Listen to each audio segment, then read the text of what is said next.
All right, we are here today with Mayyadda. If you heard and if you were moving your head like I know you were on the intro to this podcast, then you are listening to Mayyadda and her music. And so we're so excited to have you on, Mayyadda. As you know, I like basically stalked you and said, "Hey, I love your music. I want your music on this podcast and I love your messaging." And so the first thing I want to have you do is tell us from your perspective who you are. Who is Mayyadda?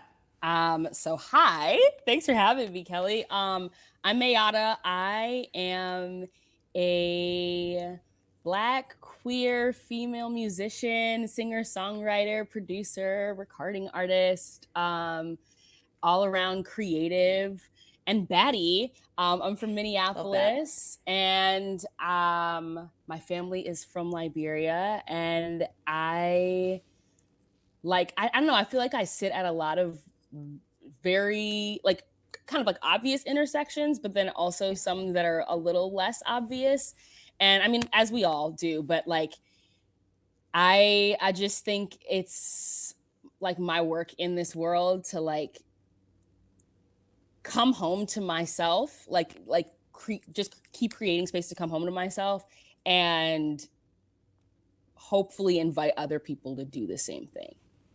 Oh, I love that. That's Yeah. a word about all about the journey to coming home to yourself. Yeah. And I think that's the funny part is like in life, I feel like that's the last place as women, as Black women, that we are encouraged to arrive at, right? Like Yes, for you sure. go through all this journey, right? Yeah. And you do all the things. And then the last place, I always tell people the last undiscovered Frontier. phase of your life is you, Yeah. right? It's like Yeah. that becomes the last, but it's like, wasn't that supposed to be something you did a whole many years Yeah. earlier? Yeah. And so I love that it's a constant process of unlearning and learning and discovering yourself and coming Yeah. home to yourself. So that is just, it's a word. And it jumps us off to the first thing I want to talk to you about, which is Okay.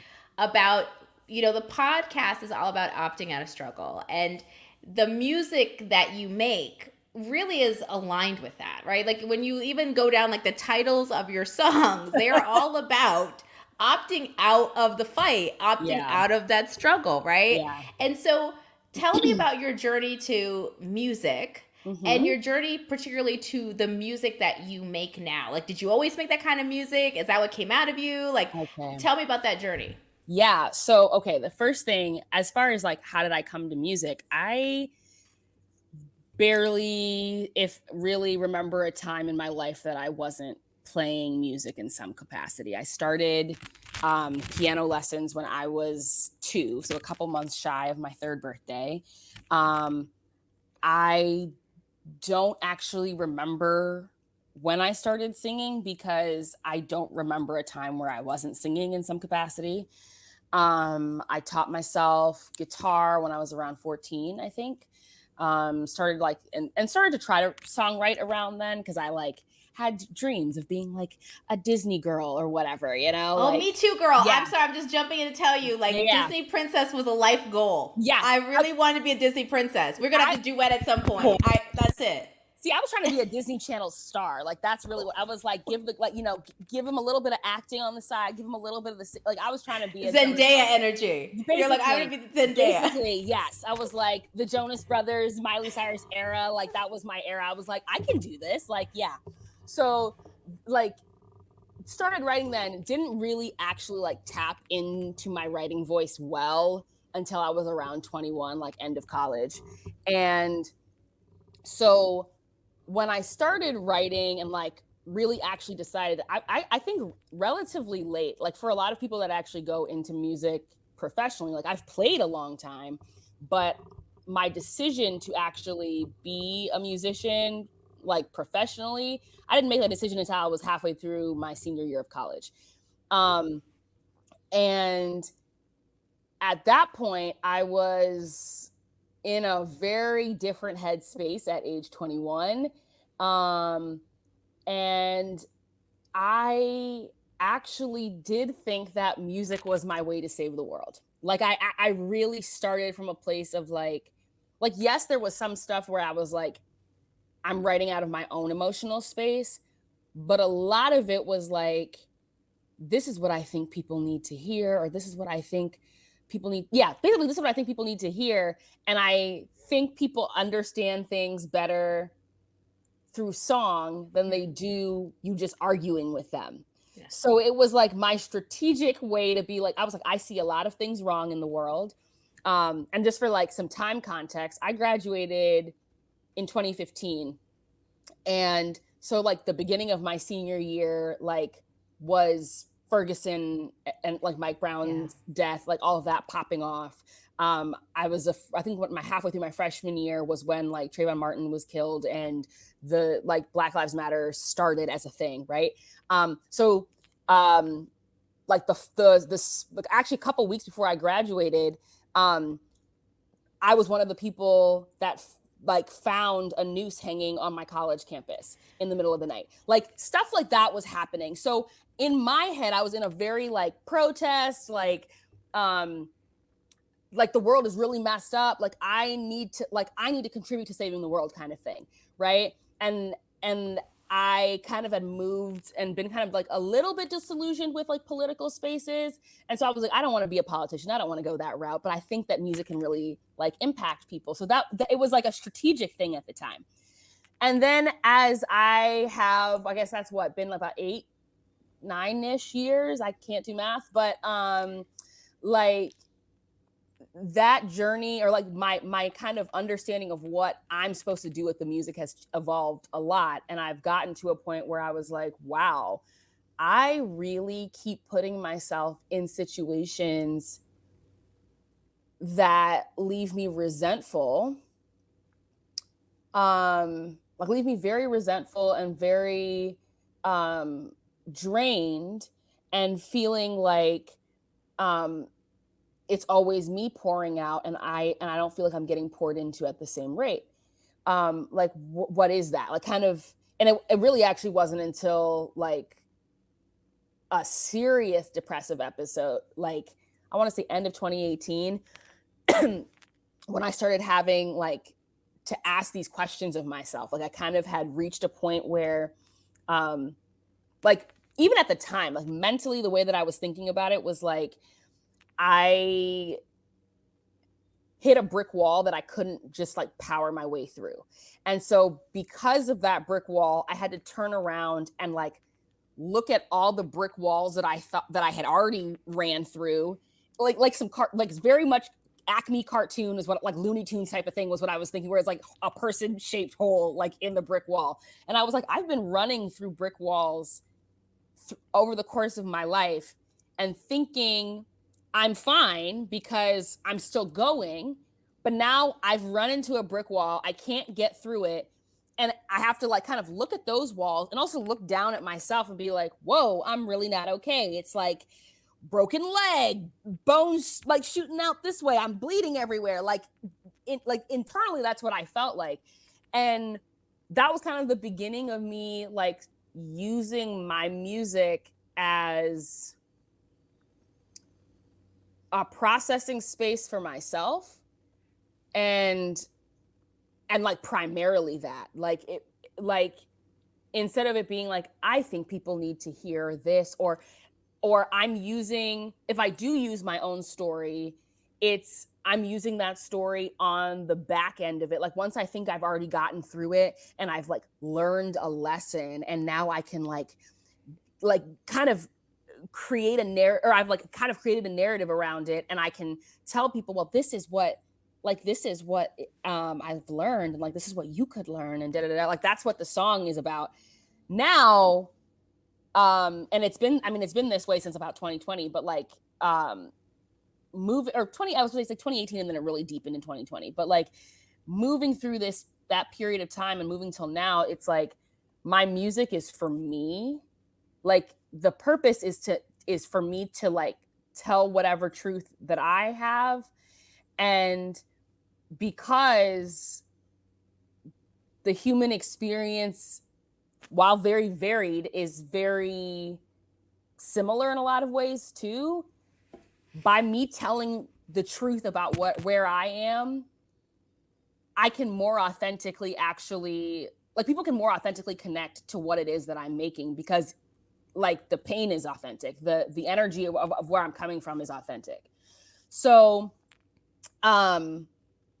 yeah, I think it's there's like a kind of through line. I think if you go through my discography, you can see like there's always been a sort of like, I just want people to like feel things. I want people to heal. I want people to like have catharsis. It's like, it's through there, but there's like a shift of intentionality and the like kind of the direction of where it's coming from. In my like last full length album, Try and Remember, versus like everything else. Like this is it was a lot more me focused, and I think that's okay, but it was a really hard pivot because, you know, like as Black women, we're socialized in a lot of ways to put ourselves dead last. And it's almost like if you do choose to prioritize yourself or your well-being, like you get accused of being self-centered or being selfish or not being communally minded. And it's like, first off, those are not mutually exclusive things. Like the community is supposed to feed the individual and the individual is supposed to feed the community. Yes. It's supposed to be symbiotic, like it's not supposed to be like the community devours an individual or like consumes them as fuel. Like that's not how that's supposed to work. So it just feels like there's been a move towards like, what does it actually look like in my life to like center myself? And then from that place, show up for other people in ways that don't drain me. Now, full disclosure, she has not arrived. Like we're still none of us have. Right. None of us. Right. To be clear, I don't think anybody on this journey listening to the podcast is like, if you're listening, you don't need the podcast because you've arrived. And please start one so I can listen to it, so I can get there too. Like we're all trying to get there. Right. It's just about the intentionality, though. I think that doesn't even exist in the community. Like that is the outlier, is when you're like, I'm intentional about getting on the journey, first of all, knowing that I can opt out of this. Like I don't need to center my life around my pain in a way that is draining and hurtful and putting myself, I'm not existent in the picture of my life. Like who I am isn't there. Like I'm not an agent in my own life. And my actual only function or purpose is to serve others. It's like, no. Like, and not just to try to create a selfishness like narrative or whatever, but it's like, how do you pour out of an empty cup? Like, like kind of one of the things that's been really profound for me, like in that kind of depressive journey and like figuring out how to kind of come out of it. A friend of mine who is a Black female spiritualist and like Reiki practitioner and stuff. She started doing some energy work on me, and she like as part of a session, one thing that she was like, you need to actually really internalize this and figure and like learn this deeply. That like it was something about how you're a cup, right? You're a vessel, basically. And she's like, we are socialized and taught to pour out of our cup, right? She's like, but what's in the cup is for you. The thing that what fills up the cup is meant to for you to be filled up. You're supposed to be giving to other people or pouring into other people from the overflow of your cup. And I was like, oh, that's how that worked. Wait a minute.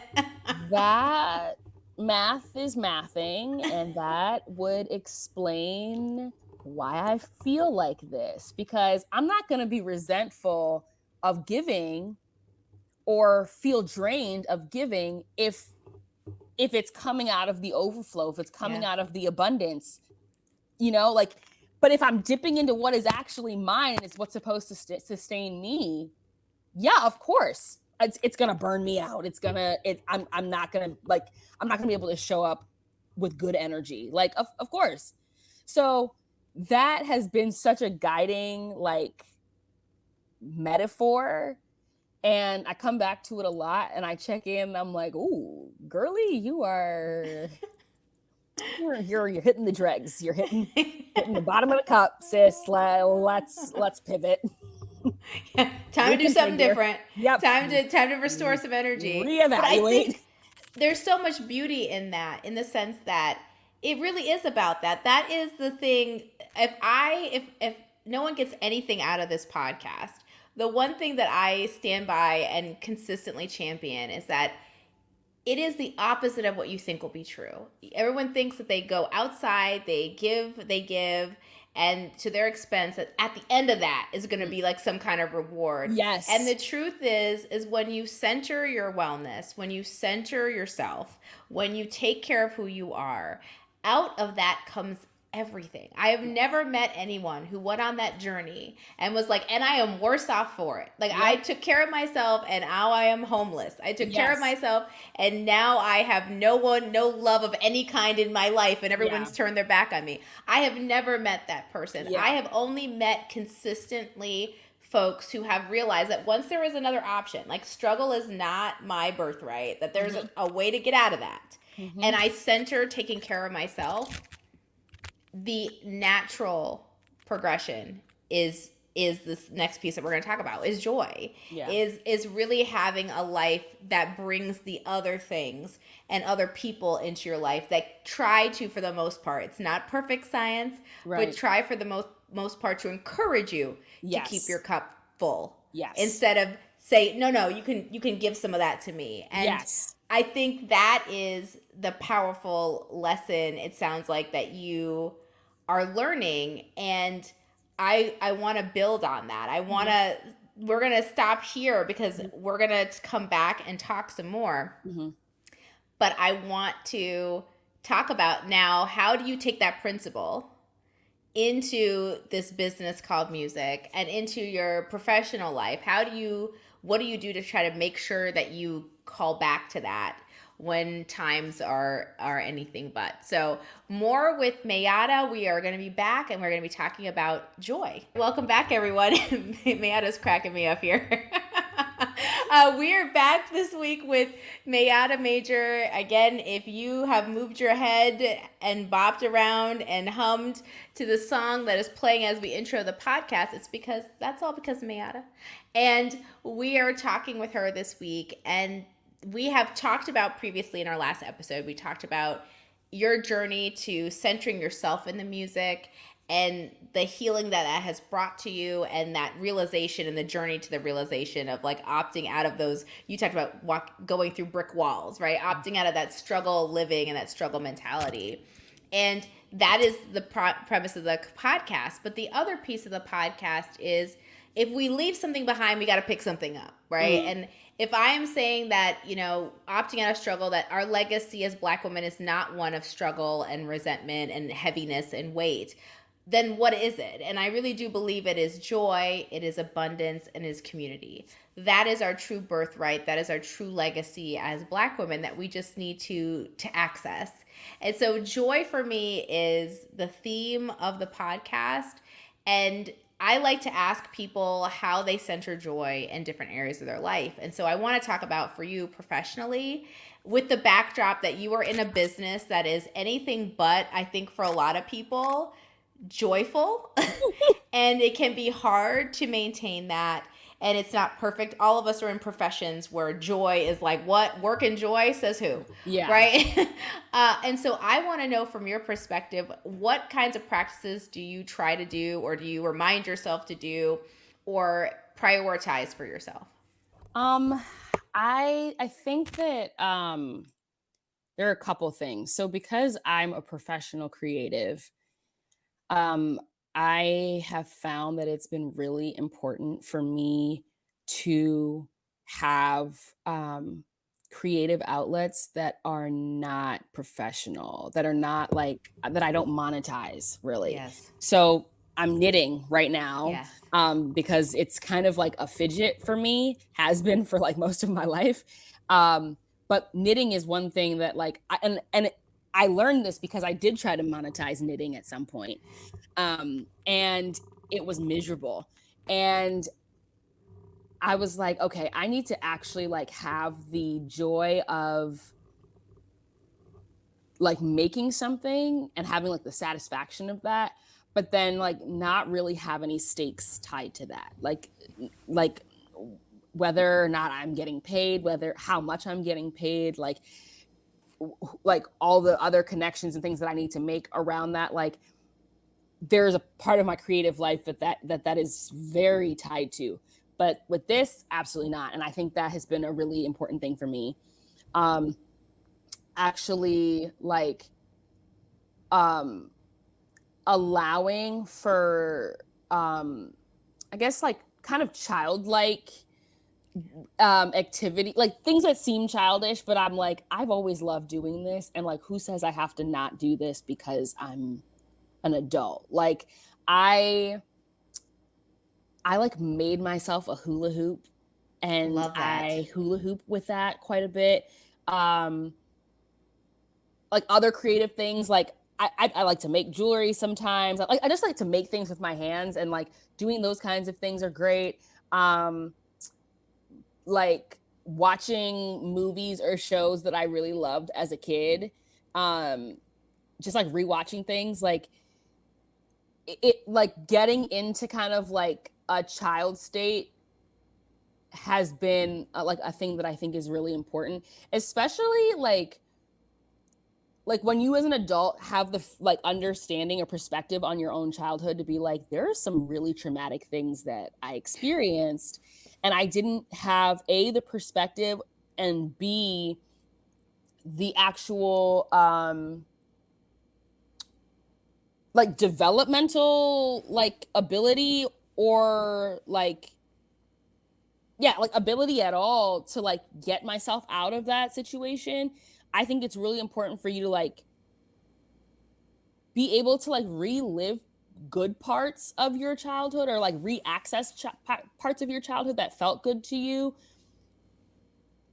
and like kind of settle your nervous system in like the reality that you have that is not as fraught, hopefully like not as fraught as whatever those traumatic things were. So like that's been a really powerful thing for me.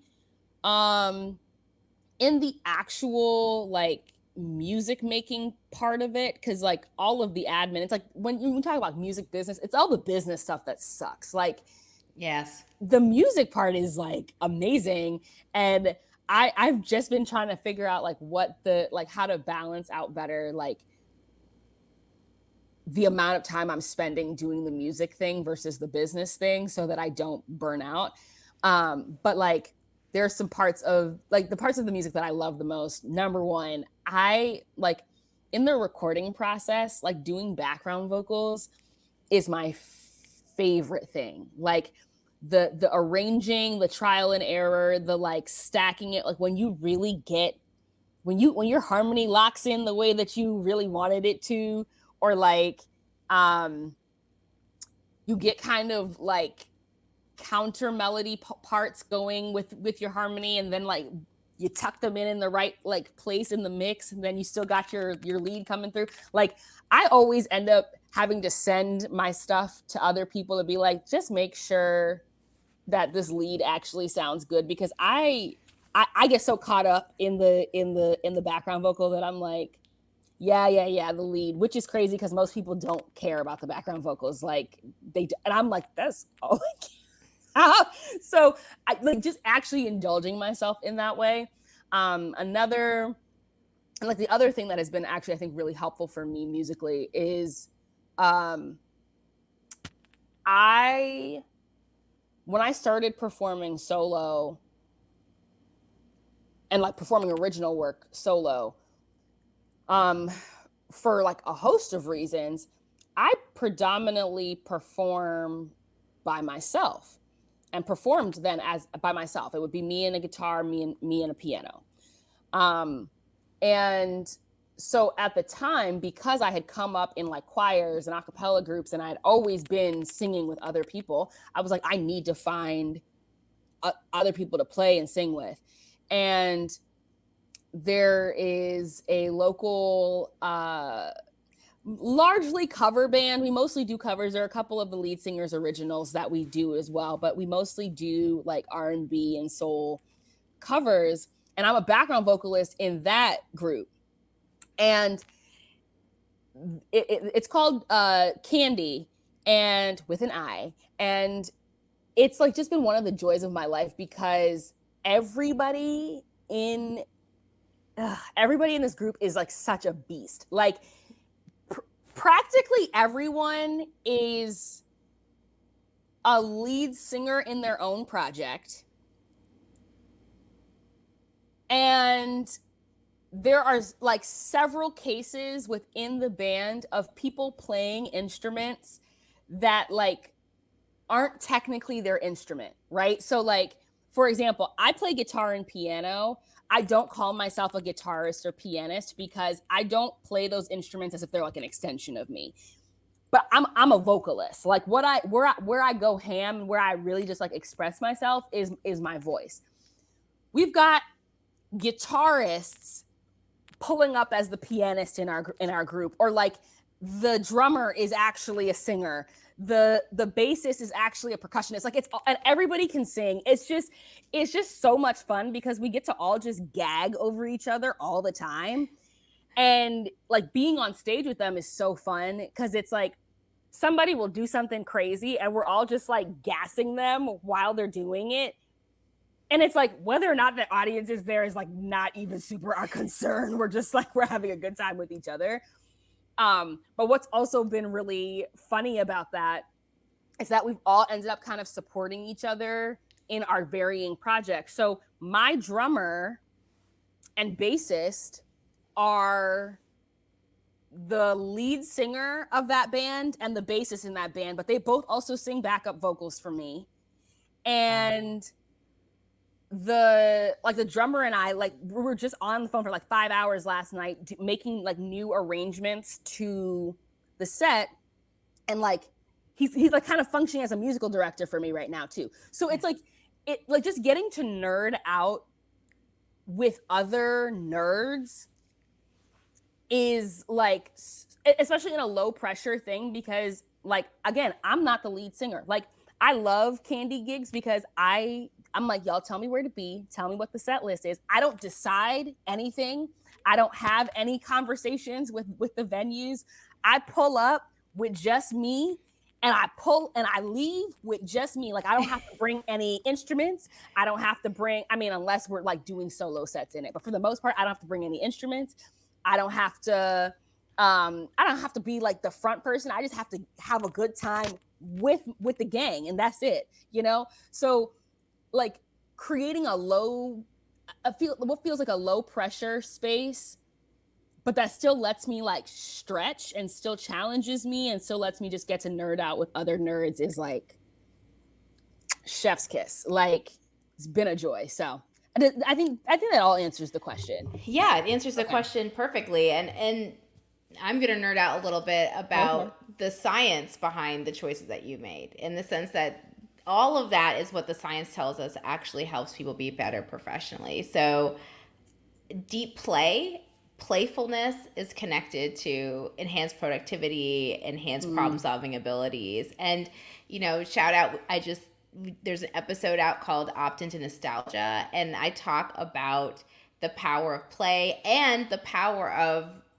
taking, even in the worst of childhood moments, taking those moments that are positive and recreating them in small ways that you can do, whether it's like coloring or dancing to a song that made you feel happy as a kid. That those moments are both therapeutically healing but also help you in your professional career.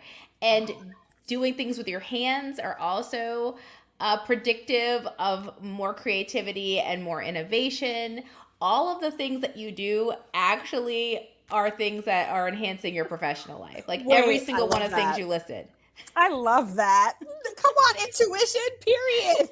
That's right. You're like, I'm a scientist. I'm a neuroscientist. I get this. You do, because that is exactly what the science tells us. It's like, that is what I literally in my day job teach corporations on how to bring principles of that. Like what deep play is it's got to be anchored in nostalgia. Like what makes it impactful is it's got to remind you of something you did as a kid that's not your job, that makes you still use the same skills, because you end up using the same skills in your professional life. You just do it in a different context that brings you joy. And that's basically what you're doing, right? Like you're Wow. knitting, you're using your hands, you're making jewelry, you use your hands when you're playing piano and Yeah, guitar, right? yeah. So it just keeps those skills nimble and functional, but it's a context switch. And because it's a context switch, your brain goes into the part of your brain that finds joy. And it also is the part of your brain in rest that lights up with creativity. So it doesn't surprise people that when they do this kind of stuff, they also then have an inspirational idea and they like run to write it down or come up with a solution to a problem, because doing that is what unlocks the parts of your brain that problem solve. And you have to be at rest to do that. So you already are doing all of those things. And I love that for you. So congratulations. Fascinating. Wow. Thank you. I will take my bow now. Amazing. Exactly. Yes, take your bow. And that is the cool part. And you're the first person that's actually even talked about play and being childlike and embracing those parts of yourself. And I really do think we don't do that enough. Like we need to do Agreed. more of that. Agreed. And so I'm so glad we talked about that, because folks need to be thinking about that piece and check out that episode where I break it down, and also like listen to Mayyadda as you are talking about this piece and what that does for you in centering joy in your professional life. So that's going to close out this section, but we're not done yet. We're not done. Our last time talking with you, I want to talk about now your personal life and shifting to how you center joy. And you talked about a little bit already, it feels like, some of the things you do, but like how you center joy that's not work. That's the important part. That's not your work life. So more to come with Mayyadda as we jump into how she centers joy in her personal non-working life.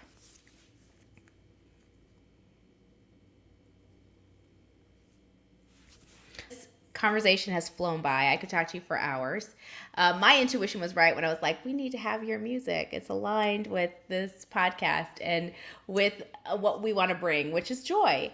And that's the last area I want to talk about, is in your non-working life. A lot of the podcast is all about how people center themselves as people, like how I find joy for me that's not related to my identity as what I do to pay my bills, even if I love it and I'm passionate about it, how I have set boundaries in my life. It varies, like how I just show up as myself. What do I do to refill my cup as a person? And so I want to know from you how you center joy in your personal life. And then I have one last fun question to ask you. Okay. So that is a really good question that it's like actually hard for me to answer right now, because I just recently have like really come to grips with the level to which I've been like self-sacrificing for my career. And so that's been like, it's like I had kind of like a meltdown where I was like, oh my God, am I a workaholic? Like, what is this? Like, it's because it's like, it's always on my mind. And I think it's like, it's even a weird situation. I'm sure like people who are self-employed and like entrepreneurs can identify with this, but like, I didn't think of myself as an entrepreneur or like as a business owner really, like until very recently, because I was like, I'm an artist. Okay. So, yeah, I think I'm actually right now in the process of kind of like rediscovering like, yeah, what do I do for joy as a person? I think the main thing that has been helpful in this period as I'm trying to kind of reconfigure that is like really being open and vulnerable, like with the community that with the communities that I've curated in my life, and also being kind of ruthless about those communities as well, like and protective of them. Like I have seen over the course of my life, like the quality of my friendships change as I've changed and as I've learned what I need in my friendships and what I can actually bring without draining myself. Like observing, like, do I actually need to be in this space with these people anymore? Do I need to be in space with this person anymore? Like, and and like kind of what's the word? Um kind of reconfiguring that in my head as like, oh, it doesn't make me mean to be like this person's no longer aligned with me. Like, and I don't like saying it in that way because sometimes it sounds like HR speak, but like but really like they're like honestly the vast majority of people that I meet in this life and that we all meet in this life are seasonal. Like, and that season might be, oh, we're in a meeting for 30 minutes and I may never see you again. It may be we've been friends for 10 years and now we're in such different places in our lives and in such divergent paths, and like um divergent paths in a way that like we can't actually support each other anymore, or that like um our needs are incompatible, or like whatever. There are things that are incompatible at this point. It's like it doesn't disrespect the time you spent with someone, like the positive time you spent with somebody, to be like, this is actually now, and it doesn't have to be toxic, but like before it gets toxic, like it's like, okay, if this is what we need to correct here and that can't be corrected, whether because of circumstance, because of how people want to conduct themselves, because everybody has agency, um it's okay to be like, it's okay, and it's actually a kindness to be like, actually I can't be friends with this person anymore, or I can't let this person have close contact to me anymore. Like it might not be a cut off, but it might be a restructuring even in your own head of like, what's the intimacy and closeness with this person, because I want to be like, I want to curate spaces where like if someone needs to fall apart on me, I'm equipped for that, and if I need to fall apart on them, like they're equipped for that. And if we both got to fall apart, we're equipped with enough grace and care for each other to be like, to give each other the benefit of the doubt. And if like we can't do that, especially like life is lifing, when life is really lifing, like no shade, but that might not be the space for either of you. Right. And like learning that is like a huge thing for me right now, like being like, okay, I actually might need to let some people release some people from my life. I need to maybe like roles are shifting. That's been a huge thing. I think another method that's kind of, or like another thing that's kind of like been in consideration, and I realize I'm like kind of conflating joy and wellness, but I think that they are sort of, because I'm not talking about just being happy. I mean like right. An actual sense of joy and like wonder, whether or not you're happy in a moment. Mm-hmm. I think a big thing for me has actually also been relying on people, like actually being vulnerable enough to be like, I'm not okay. I need help. I don't even fully know what kind of help I need. Can we talk about what kind of help I need? How do I actually accept said help? How do I like not just be operating in sort of like a automatic survival mode because that's what I know how to do. Like actually bringing awareness to that, and like and in like trusting the communities that I have built and curated to be like, and the teams that I have built to be like, yeah, I will actually, like, you need to ask us what you need so that we can actually give it to you. Like that, like the practice of asking for what I need has been whooping me, but we're working on it. It's a process. It is. I think it's very difficult. It is. And it's the last place, because the last frontier, I mean, let's be clear about the context with which we grow up as Black women, right? Yeah. There is not a lot of spaces that make us feel safe and allow us the vulnerability. And then when we do, there's a lot of like competing roles. Even when we have good people in our lives, we feel like, okay, well, I'm also this to you, or I also have to be this to someone. So I can't, even if you would maybe let me fall apart, I've now internalized this lie that I got to be strong or whatever. Yes. Right. And so I then can't fall apart in front of you. So we are already fighting that conditioning. Right. But it is important, and part of it's the intentionality of the words you use too. Like you talk about, and I love this word because I use it too, you're curating your friendships. You're curating a life. Yeah. And when you think about a curator, they're like, yes, no, yes, no. And it doesn't mean that what they're saying no to doesn't have value. Right. And isn't great or maybe a fit for someone else. But it's about for my life and my context and my moment. Yeah. This is what I have, but it's an active decision. And so many of us have like people in our lives. And as you get older, because I'm a little bit older than you, as you get older, you're going to be like, why you have people you just keep bringing and you're like, Yes. why are you still like, what Yeah. is the purpose of this relationship? Yes. Oh, we were girls 20 years ago. Okay, but you and it's like exactly.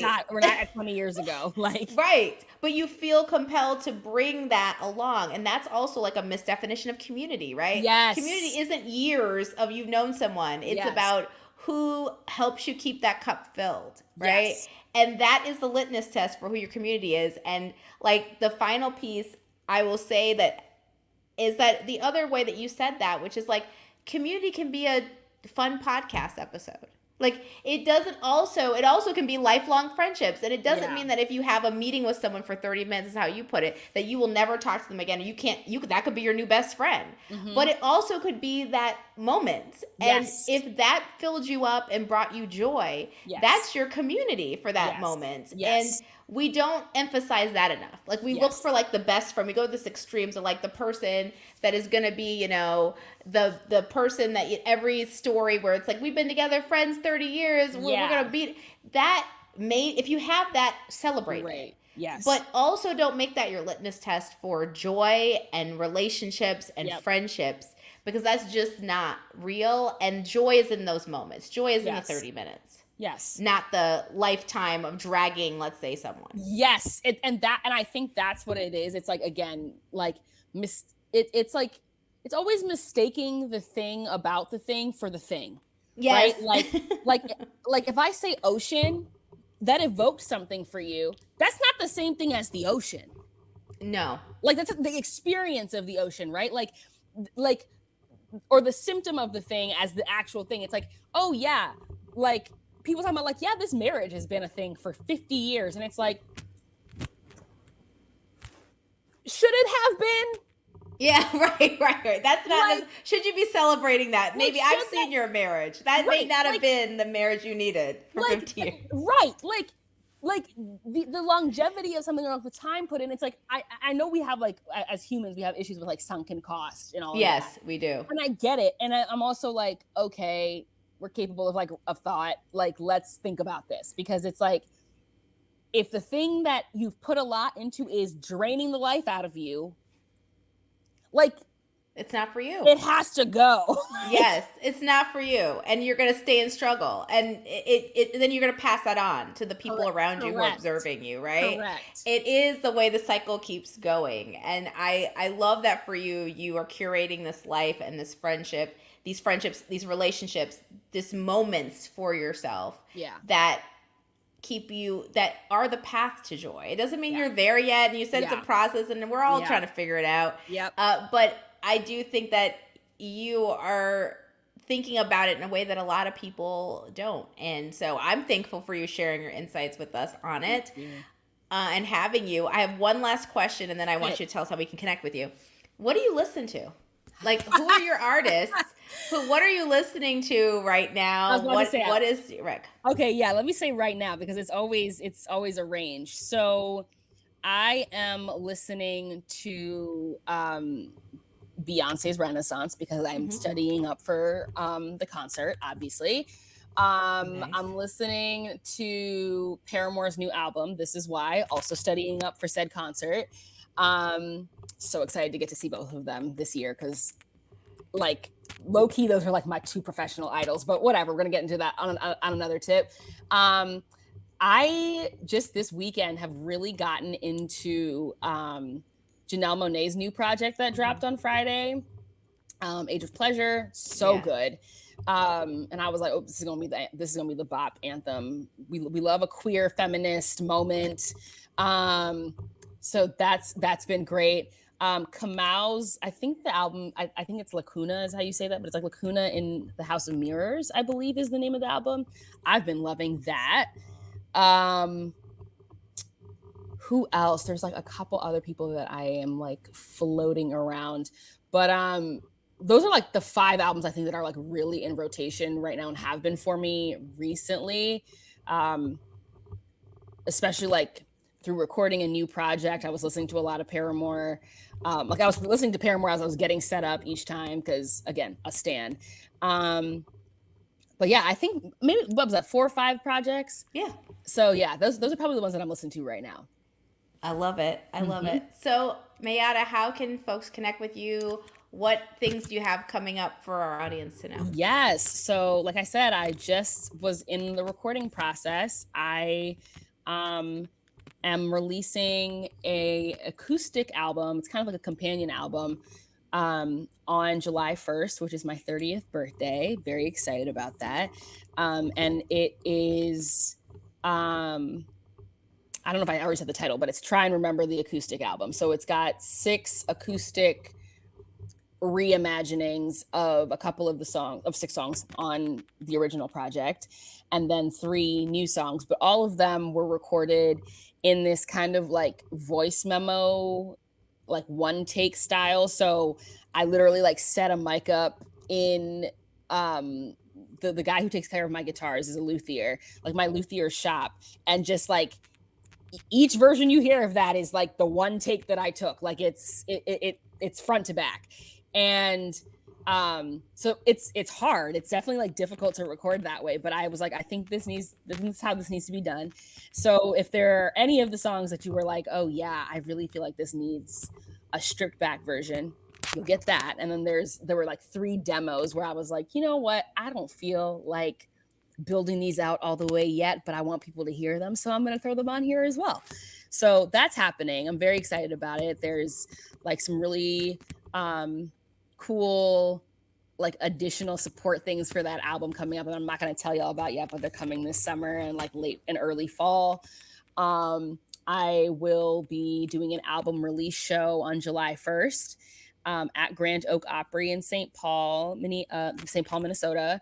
And then I'm playing at Summerfest, opening for Smokey Robinson in Milwaukee the following week, so on July 8th, which is really, really cool. You can find me on any music platform, streaming, purchasing. If you're like, which one like pays the most to the artist, buy the album off of Bandcamp. That is what gives me the most money. But I'm on, TikTok. I post a lot on TikTok, like covers and things like that. I'm on Instagram. It's all just Mayyadda, Mayyadda. I'm a little bit more in the cut on Twitter, but you can follow me if you want. That is at she_major. Yeah, I think that pretty much. Oh, sorry, I have a Patreon as well. So like, if you're like, I want to get things early, or I want to find out about like shows and get the album, like the patrons are getting the album today. So things like that. Like I have a Patreon under my name as well, and I have a mailing list that you can sign up for to get like updates on all of this stuff. That is at mayyadda.com. So yeah, all of that. So many ways to connect with you, and Yes. we'll have that all in the show notes as well for folks Yay. to click those links to connect. Mayyadda, it has been wonderful having you here, and as we outro, we are going to preview the stripped down version of the theme song for this podcast, which is R.I.P. Captain Save-A-Ho. So enjoy this song as we outro out, and Mayyadda, it was wonderful having you this week. Thank you so much.